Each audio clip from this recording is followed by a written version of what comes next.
کہ جب دربار یزید میں امام علی مقام کا سر پہنچا، اس نے گستاخی کی، بے ادبی کی، اور اس نے بہت کچھ اناپ شناپ باتیں کی.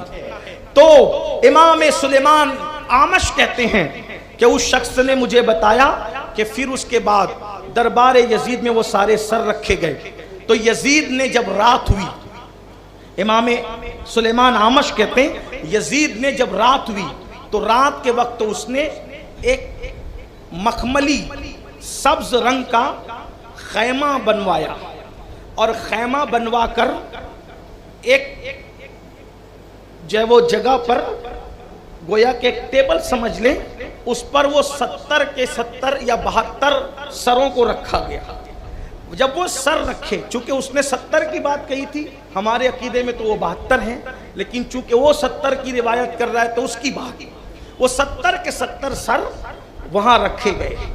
اور رکھے گئے تو جو 70 لوگ ان نیزوں کو اٹھا کر کے لے کر گئے تھے، یزید نے کہا ابھی رات ہو رہی ہے، رات بھر یہیں کھڑے رہو اور ان سروں پہ پہرا دو، ورنہ کوئی بھی آئے گا اٹھا کے لے کر نہ چلا جائے. اہل بیت کے محبین اس دور میں بھی موجود تھے، وہاں تھے، بلکہ یزید پہ لوگوں نے اس وقت نہ حملہ بھی کیا. جب امام علی مقام کا سر وہاں پہنچا تو کچھ لوگوں نے حملہ بھی کیا، وہ قتل کر دیے گئے. زیادہ نہیں تھے، حکومت ہوتی ہے، بادشاہت ہوتی ہے، فوج ہوتی ہے، سب کچھ تھا، وہ بچ گیا یزید.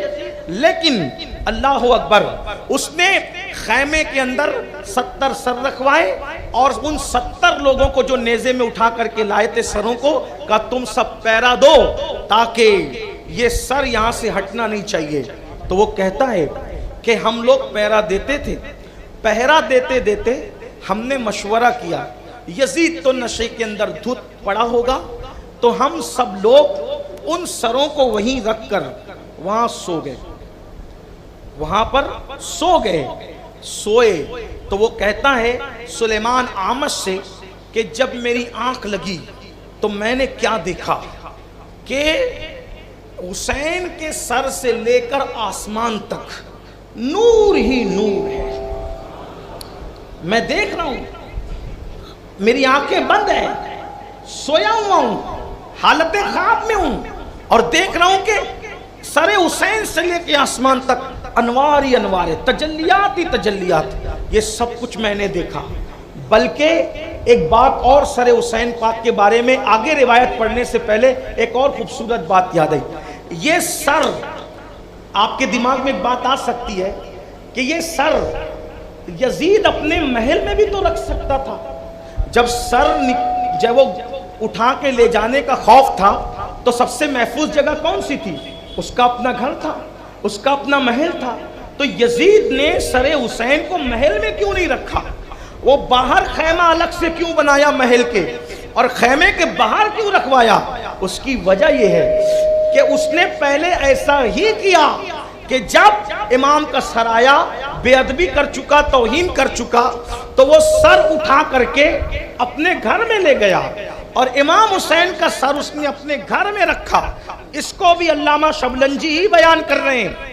یہ بات کوئی غیر معتبر اور غیر مستند نہیں، علامہ شبلنجی اس کو بیان کر رہے ہیں کہ اس نے اپنے گھر میں رکھا. پہلے مرتبہ جب گھر میں رکھا تو کیا دیکھا کہ امام علی مقام کے سر سے لے کر کے چھت تک انوار ہی انوار ہے. تو یزید کی بیوی نے یہ منظر دیکھا. یہ منظر دیکھنے کے بعد وہ انوار اور تجلیات کی برسات دیکھ کر چیخ کر بے ہوش ہو کے زمین پہ آ گئی. اس نے جب بیوی ہوش میں آئی تو کہا تو نے کیا دیکھا؟ میں نے دیکھا حسین کے سر سے لے کر کے چھت تک انوار اور تجلیات کی برسات ہے، یہ سر تو کٹ کر بھی باکرامت ہے. تو یزید کہتا ہے چپ رہو، جو تم نے دیکھا وہ میں نے بھی دیکھا، لیکن اگر یہ بات لوگوں کو پتا چلے گی تو اس سے حسین کی عظمت لوگوں کے دل میں اور زیادہ ہو جائے گی. اور اس واقعے سے وہ اتنا خوف زدہ ہوا کہ بھئی ابھی تو گھر میں لایا ہوں، تھوڑی دیر بیتی ہے اور یہ سروں سر سے یہ کرامتوں کا ظہور ہو رہا ہے، آگے پتہ نہیں کیا کیا ہوگا. تو اس نے جلدی سے یہ فیصلہ کیا کہ سر گھر میں نہیں رہنا چاہیے، سر کو خیمے میں رکھ دو باہر اور پیرا لگا دو. تو اب امام اعمش سلیمان سے وہ شخص کہتا ہے ہم پیرا دیتے دیتے سو گئے، میں نے خواب میں کیا دیکھا کہ سر سے لے کے آسمان تک نور ہی نور ہے، انوار ہی انوار ہے، تجلیات ہی تجلیات ہے. ایسے میں کیا دیکھتا ہوں کہ گھوڑوں کے ہنہنانے کی اور پروں کے پھڑپھڑانے کی آسمان سے آواز آ رہی ہے، اور ایسے میں آسمان سے ایک تخت زمین پہ اترتا ہے، اور کوئی آواز دینے والا آواز دیتا ہے، لوگوں خبردار، اب اللہ کے پیغمبر حضرت سیدنا آدم علیہ السلام کی تشریف آتی ہے۔ کیا دیکھا؟ سر حسین رکھا ہے، تخت ایک طرف رکھ دیا گیا، اور حضرت سیدنا آدم علیہ السلام تشریف لائے، اور آنے کے بعد کہا، اے ابا عبداللہ، اے عبداللہ کے باپ، آپ پر سلام ہو، اور آپ نے بہت صبر کے ساتھ اپنا امتحان دیا، اور امام کی پیشانی کو چوم کر کے روئے اور کہا، اللہ تیرے قاتلوں کو کبھی معاف نہ کرے، تیرے قاتلوں پہ کبھی رحم نہ کرے، حسین تیرے گھرانے کو بے دردی کے ساتھ انہوں نے لوٹ لیا۔ اور یہ کہہ کر کے حضرت آدم علیہ السلام اپنی اس جگہ پر بیٹھ گئے۔ وہ کہتا ہے امام سلیمان احمد سے، غور فرمائیں، ہم کسی نبی پر کسی غیر نبی کو فضیلت نہیں دیتے، ہمارا یہ عقیدہ ہے انبیاء مخلوق میں سب سے افضل ترین مخلوق ہے، لیکن نسبت رسول اتنی بڑی ہے کہ حضرت آدم بھی حضرت امام علی مقام کے کٹے ہوئے سر کو سلام کر رہے ہیں۔ حضرت آدم کی تشریف آوری ہو رہی ہے، سیدنا آدم علیہ السلام آئے ہیں۔ کہتے ہیں حضرت آدم کا بیٹھنا ہی تھا کہ پھر گھوڑوں کے ہنہنانے کی اور پروں کے پھڑپھڑانے کی آواز میں نے سنی۔ کیا دیکھتا ہوں کہ دوسرا تخت اترتا ہے، اور جب وہ دوسرا تخت اترا تو پھر اعلان ہوا، ہوشیار، اب اللہ کے عظیم پیغمبر حضرت نوح علیہ السلام کی سواری آ رہی ہے۔ امام حسین کو لوگ سمجھتے کیا ہیں؟ جب ہم ہندوستان میں کسی جگہ تقریر کرنے جاتے ہیں تو لوگ ہم سے کہتے ہیں، سید صاحب آپ فلاں مزار پر نہ چلیے گا۔ ہم نے کہا کون سی؟ کہا وہ فلاں۔ نے کہا کوئی خاص بات؟ کہا جب بھی ہمارے یہاں حضور مفتی اعظم آتے تھے تو پابندی سے وہاں حاضری دیتے تھے۔ کوئی کہتا ہے ہمارے یہاں محدث اعظم آتے تھے، پابندی سے وہاں حاضری دیتے تھے۔ کسی نے کہا وہاں اعلیٰ حضرت امام احمد رضا حاضری دیتے تھے۔ کسی نے کہا وہاں پر بندہ نواز گیسو دراز حاضری دیتے تھے۔ کسی نے کہا وہاں مخدوم سمنہ حاضری دیتے تھے۔ ہم جیسے اپنے مرشدوں کے نام سنتے ہم کہتے ہیں جب اتنے بڑے مرشد نے حاضری دی ہے تو شخصیت بھی تو بہت بڑی ہوگی۔ جس کے مزار پہ مخدوم اشرف پہنچے وہ ہستی کا اندازہ کون کر سکتا ہے؟ بار بار لوگ یہ نہیں کہتے کہ داتا صاحب کا اندازہ کرو، داتا صاحب کا اندازہ کرو، داتا صاحب کی شان کا اندازہ کرو۔ ہم نے کہا کیا اندازہ کریں؟ اندازہ یہ کرو کہ جہاں غریب نواز جا کر کے چلا کرے پھر اس مزار کی شان کا عالم کیا ہوگا۔ ہم نے کہا واللہ داتا کے قدموں پہ ہمارے ماں باپ قربان ہے، مزار داتا وہ ہے جہاں پر غریب نواز جیسا جا رہا ہے اور کہتا ہے گنج بخش فیض عالم مزار نور خدا ناقصارا پیر کامل کاملارا رانما۔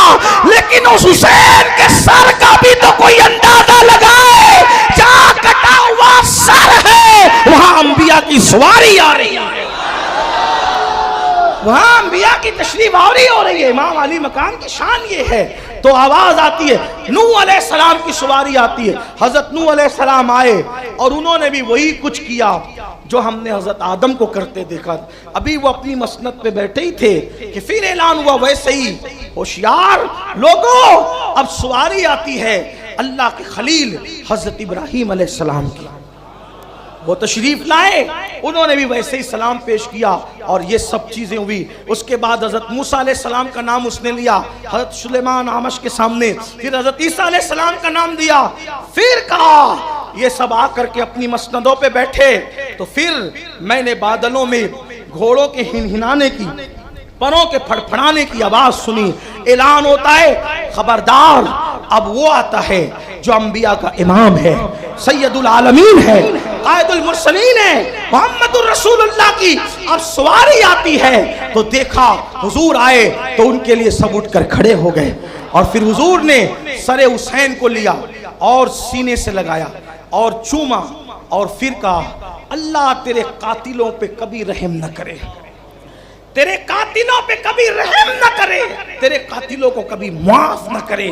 اور کہا جس وقت تو سواری آئی محمد الرسول اللہ کی تو میں نے دائیں بائیں امام حسن اور مولا علی کو اور پشت پر سیدہ کائنات کو ملاحظہ کیا، اور اس کے بعد حضور آئے تو سارے انبیاء نے مل کر رسول اللہ کی تعزیت کی، یا رسول اللہ آپ کے لاڈلے نے حق ادا کیا، قربانی دی، دین بچایا، جو بڑی تفصیل پھر اس پر تقریر ہے اور بہت تفصیل انہوں نے بیان کی ہے۔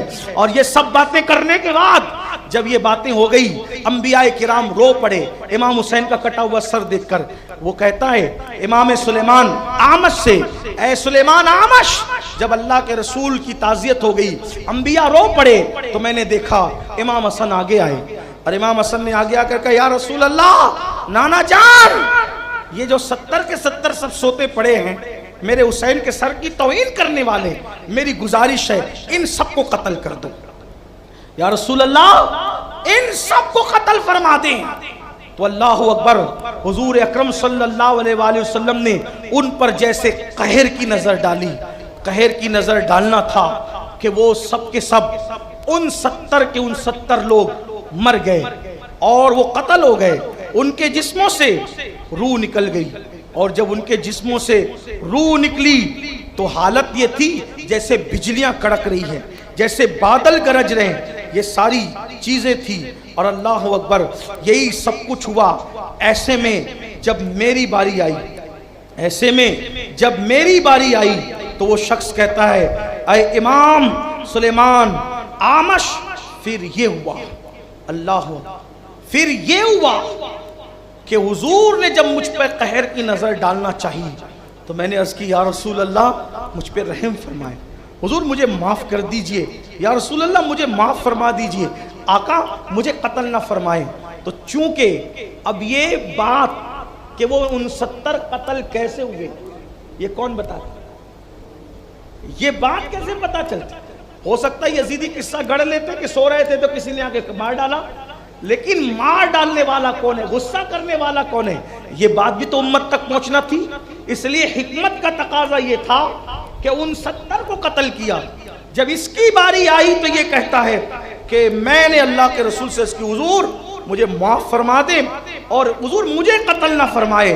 تو ایسے میں اللہ کے رسول نے، وہ خود کہتا ہے، میرا کندھا پکڑا اور کندھا پکڑ کر مجھے منہ کے بل پھینکا، تو مجھے ایسا لگا کہ جیسے میری ہڈیاں ٹوٹ گئی، اور پھر اللہ کے رسول نے اس کو کچلتے ہوئے کہا ظالم، اللہ تیری ہڈیوں کو جہنم میں جلائے گا، اللہ تجھے کبھی معاف نہیں کرے گا، تیرے لیے دوزخ کی آگ ہے، تو اللہ کی رحمت سے مایوس ہے، تو اللہ کی رحمت سے نا امید ہے، نکل یہاں سے اور مجھ سے دور ہو جا۔ اے سلیمان اعمش، میں نے یہ منظر دیکھا اور شفیع و رفیق آقا اتنے جلال اور غصے میں تھے، جب انہوں نے کہہ دیا کہ اللہ تجھے معاف نہیں کرے گا، تو جہنم میں جائے گا، تیری ہڈیاں جہنم میں جلے گی۔ اس دن کے بعد سے آج تک مجھے قرار نہیں ہے، جب مالک جنت نے کہہ دیا کہ تو جنت میں نہیں جائے گا اور تیرا ٹھکانہ جہنم ہے، تو اس کے بعد سے اب میں مایوس ہوں، کعبے کا غلاف پکڑ کر بھی مجھے اطمینان نہیں ہے کہ میں جنت میں جاؤں گا۔ تو اس وقت وہ کہتا ہے، حضرت سلیمان اعمش کہتے ہیں کہ جب اس نے یہ بات بیان کی، میں نے کہا خبیث پلید ملعون، جلدی سے دور ہو جا، جس کو رسول اللہ جھڑک دیں پھر میں اس کو امید کیسے دلا سکتا ہوں۔ یہ کہہ کر آپ وہاں سے واپس ہوئے۔ اس سے امام علی مقام امام حسین علی جدہ وعلیہ السلام کی سر انور کی کرامتوں کا پتہ چلتا ہے، ان کی عظمتوں کا پتہ چلتا ہے۔ اللہ اگر توفیق دے تو امام حسین جہاں ہے، کربلا میں ہو، جہاں جہاں ان کا سر انور کی روایت ہو، بقیع شریف میں یا پھر ملک شام میں یا پھر قاہرہ میں، جہاں بھی آپ کو توفیق دے اللہ وہاں حاضری دو، کیونکہ اللہ کے رسول نے امام حسین کی بارگاہ میں حاضری دینے والوں کی مغفرت کی بشارت عطا فرمائے۔ اب آپ کہیں گے اتنی ساری جگہ امام حسین ہیں، اگر ہم حاضری دیں گے تو فیض کہاں سے ملے گا؟ کوئی کہتا ہے بھئی سر تو کہیں ایک ہی جگہ ہو سکتا ہے، میں کہتا ہوں کربلا میں امام حسین، اس پر تو پوری امت متفق ہے، کربلا چلے جاؤ۔ لیکن ایک بات آپ کو کہتا ہوں، اسی میں بات مکمل کرتا ہوں، وقت زیادہ ہوا اس کے لیے میں معذرت چاہتا ہوں، لیکن بات اس پہ مکمل، سر ایک ہے، وہ یا تو بقیع میں ہوگا یا ملک شام میں ہوگا یا قاہرہ میں ہوگا یا کربلا میں ہوا؟ جسم اقدس تو کربلا میں پوری امت کا اتفاق ہے، لیکن سر انور کے بارے میں اختلاف ہے، ہم حاضری کہاں دیں؟ تو آئیے فتاوی رضویہ شریف کی طرف چلتے ہیں۔ یہی میرے امام عشق و محبت کی شان ہے کہ جب لوگ شک میں پڑھنے لگتے ہیں تو میرا امام یقین کا امام ہے۔ سیدہ طیبہ طاہرہ فاطمۃ الزہرا کے لیے دو روایت ہے، کچھ لوگ کہتے ہیں جنت البقیع میں آپ کا مزار ہے، اور کچھ لوگ کہتے ہیں کہ رسول اللہ کے حجرے میں آپ کا مزار ہے۔ ٹھیک، کچھ لوگ کیا کہتے ہیں بقیع میں مزار ہے، کچھ لوگ کہتے ہیں رسول اللہ کے حجرے میں مزار ہے۔ زیادہ مضبوط روایت یہی ہے کہ مزار کہاں ہے؟ بقیع شریف میں، لیکن کچھ لوگوں نے تو کہا نا کہ حجرے میں ہے۔ تو امام اہل سنت سے جب کسی نے پوچھا کہ کچھ کہتے ہیں بقیع میں ہے، کچھ کہتے ہیں، توجہ کرنا بہت پیاری بات، یہاں سے آپ کو یقین پتہ چلے گا، اور اسی کو یقین پتہ کہ کچھ کہتے ہیں بقیع میں ہے، کچھ کہتے ہیں حجرہ رسول میں ہے، حاضری کہاں دیں؟ تو میرے امام نے فرمایا میں دونوں جگہ جا کر سیدہ کو سلام کرتا ہوں، کیونکہ ہماری سیدہ کی شان یہ ہے جہاں پہنچ کر سیدہ کو سلام کیا جائے سیدہ وہیں سے سن کر کے جواب عنایت فرمائے۔ زمین اور مکان کے محتاج تو وہ لوگ ہوتے ہیں جو زمین تک محدود رہتے ہیں، یہ وہ ہستیاں ہیں جہاں بیٹھ کر سلام کر دیا جائے، جہاں بیٹھ کے پکار لیا جائے وہیں سے توجہ ہو جایا کرتی ہے۔ تو میرے آقا صلی اللہ علیہ وآلہ وسلم کے دیوانوں، یہ امام علی مقام کے سر انور کی شان ہے کہ جہاں امام کا سر تھا وہاں انبیاء نے جب ان کی تشریف آوری ہوئی، اس سے امام علی مقام کی عظمت اور بزرگی بھی پتہ چلتی ہے، امام علی مقام کی مقبولیت بھی پتہ چلتی ہے۔ اور ایک بات آپ کو بتاؤں، امام علی مقام کے مزار منور پر پہنچ کر جس بندے نے جو دعا کی اللہ تبارک و تعالیٰ نے اس کو وہ نعمت عطا فرمائی۔ اس لیے ہم شک کے جنگل کے بھٹکے ہوئے مسافر نہ بنے، ہم یقین کی منزلوں کے راہی بنے۔ اللہ تعالیٰ ہماری قوم کو صحیح طور پر یقین کی دولت عطا فرمائے، امام علی مقام کے سر انور کی برکات اور خیرات عطا فرمائے۔ آخری جملے پر گفتگو مکمل کر رہا ہوں۔ لوگ کہتے ہیں سر حسین کیا، سر حسین کیا، سر حسین کیا؟ میں نے کہا سر حسین کیا، سر حسین کیا، سر حسین کیا؟ تو پھر میں کہتا ہوں امام حسین کے 11ویں نمبر کا بیٹا جسے دنیا شیخ عبد القادر جیلانی کہتی ہے، ان کے قدم کے بارے میں میرا امام کہتا ہے کہ سر بھلا کیا کوئی جانے کہ ہے کیسا تیرا، اولیاء ملتے ہیں آنکھیں وہ ہے تلوہ تیرا۔ جب 11ویں نمبر کے بیٹے کے تلوے کا یہ عالم ہے تو ان کے بابا امام حسین کے سر کا عالم کیا ہو؟ سر حسین کی عظمتوں کا اندازہ کون کر سکتا ہے؟ اللہ تبارک و تعالی ہمیں نبی اور آل نبی کی سچی وفاداری عطا فرمائے۔ گفتگو کے درمیان اگر کوئی غلطی ہو اللہ تبارک و تعالی معاف فرمائے۔